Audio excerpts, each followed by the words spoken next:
So as you know, this is not the first time in the past couple of years that our republic has been attacked by a would-be assassin who sought to kill. In Butler, Pennsylvania, less than 2 years ago, you all know that story. And in Palm Beach, Florida, a few months after that, we came close. We really had, again, we had some great work done by law enforcement. But in light of this evening's events, I ask that all Americans recommit with their hearts in resolving our difference peacefully. We have to resolve our differences. President Trump speaking from the White House late Saturday night after he and other administration officials were evacuated from the White House Correspondents' Dinner. The alleged gunman due in court today after federal prosecutors say he stormed a hotel checkpoint over the weekend where President Trump was dining along with top cabinet officials and hundreds of reporters and guests.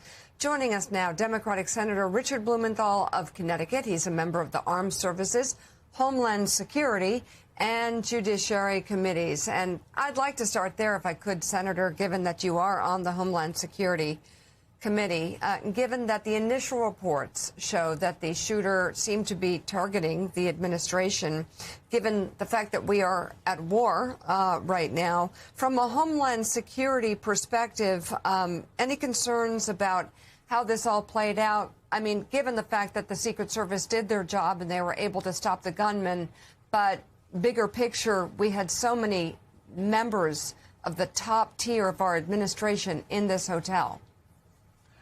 No question that the Secret Service and law enforcement performed with skill and courage and averted a real mass tragedy. And let's be very clear, violence has no place in our politics, no place in America. But we need to evaluate the choices of venues and sites, the use of perimeters to try to stop this kind of killer. Let's be clear about what he wanted to do. And the threat level has never been greater, more complex and dangerous than it is right now. So we need to rethink and reevaluate the concept of security when it comes to these mass events. Yeah, although we should be clear, the gunman got nowhere near President Trump. And in some ways, security did work, although there are certainly questions about that venue.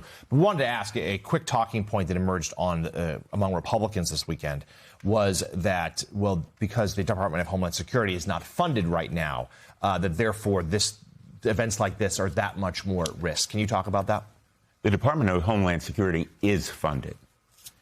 We provided funds for it in the Senate by a unanimous vote twice. The House is in a kind of political meltdown, but the agencies responsible for security have the funds they need to do their job. What hasn't been funded formally, and it won't be until there are real reforms in ICE or CBP, is those agencies that have brutalized violently people in Minneapolis, but all across the country, and been lawless and reckless in the way that they have treated American citizens, not just immigrants. And so we need to be very clear that DHS won't be funded longer term, but they do have the resources they need right now. All right, well, let's turn to the situation in Iran. We've been talking this morning. You know, there were some thoughts about negotiations could have happened in Islamabad in recent days, but Iran withdrew its foreign minister before a U.S. delegation could even get there. So the president then claimed that he was the one canceling it. We know that's not to be the case. But there does seem to be a new proposal being put forth that would separate the Strait of Hormuz with the future of Iran's nuclear program. Do you think that would be the right way for the U.S. to approach this? Very much so. I think there needs to be a phased approach here to seeking diplomacy. Obviously, the contradictory and shifting objectives that have been so confused. The president has started a war of choice. Really, it's a war of impulse and whim and illusion. And now there is a path forward, which is for each side to suspend its blockade, which would be confidence building. Also very important to the world economy as well as ours. I wouldn't be surprised to see oil prices climb by another dollar in the next few weeks, which will be devastating to many parts of our economy. So I think there is a path forward here. But make no mistake, diplomacy is going to be tough. We know it from the JCPOA negotiations. And to stop a nuclear-armed Iran, which has to be done, will take some very tough negotiating. As a first step, suspending or lifting the blockades on each side makes sense. Senator, before we get to the diplomacy aspect, there's the daily aspect of at least 10,000 troops having been shipped to the area. There are 3 carrier groups sitting in the area. Do we have any idea of the cost to the American taxpayer for this babysitting operation over there right now? That's a key question, and the answer is no.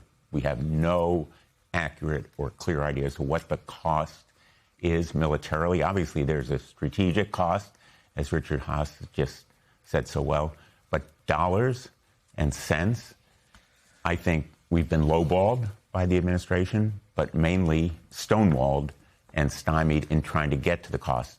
I've asked in classified setting, I'll be very honest, for numbers, and so far we've received none.